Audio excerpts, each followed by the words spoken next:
કે ગામડામાં એક ખેડૂત બળદગાડા ઉપર ભરોટિયું ભરીને, ભરોટિયું શબ્દ એટલે પૂળા ભરીને આમ જતો હતો અને બહુ પુષ્કળ વજન હતો એટલે ખેડૂત લાકડીથી બળદને મારતો હતો અને આમ વજનદાર ભરોટિયું ભરેલું શૈલેન્દ્રભાઈ, અને યાત્રા ચાલતી હતી.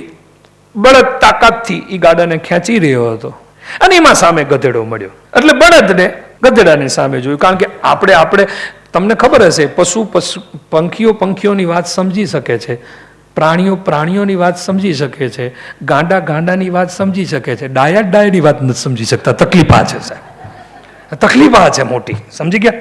બધાની ભાષા, પશુ પક્ષીઓ એની પરસ્પર ભાષા સમજી શકે છે આપણે ત્યાં. પણ બુદ્ધિજીવોને શું થાય છે? ઈગો હર્ટ થાય છે કે હું કેમ આમ, હું સિનિયર છું, હું કેમ આની વાત સ્વીકારું? કારણ કે યાત્રા રજોગુણની છે. સત્વગુણી પહોંચી જાય ને તો સ્વીકારી લે. એટલે એ ગધેડો ને એ બળદ બે ચર્ચા કરવા લાગ્યા. એટલે ગધેડાએ કીધું કે તું આ ખોટી મહેનત કરે, તૂટી જઈશ, તારો આ માલિક તને કાંઈ આપવાનો નથી.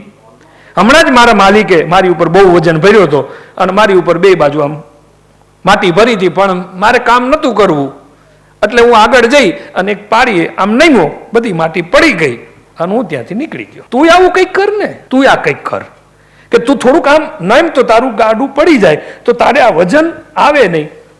અને એ સમયે બળદે જે જવાબ આપ્યો છે એ સનાતન સંસ્કૃતિનો જવાબ હતો, આધ્યાત્મિકતાનો જવાબ હતો. રજોગુણ કે તમોગુણનો જવાબ નહોતો. એને ગધેડાને કીધું કે તે જે કર્યું છે એ હું કરી શકું. મને ખબર છે કે તારા પીઠ ઉપર માટી હતી અને તું નમ્યો અને તારા માલિક સામે એ માટી પડી ગઈ, એ હું કરી શકું.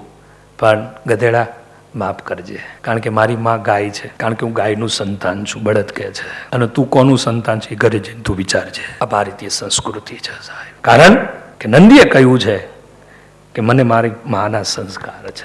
તું ગધેડો છે અને તારી માં કોણ છે એ તને ખબર હોવી જોઈએ.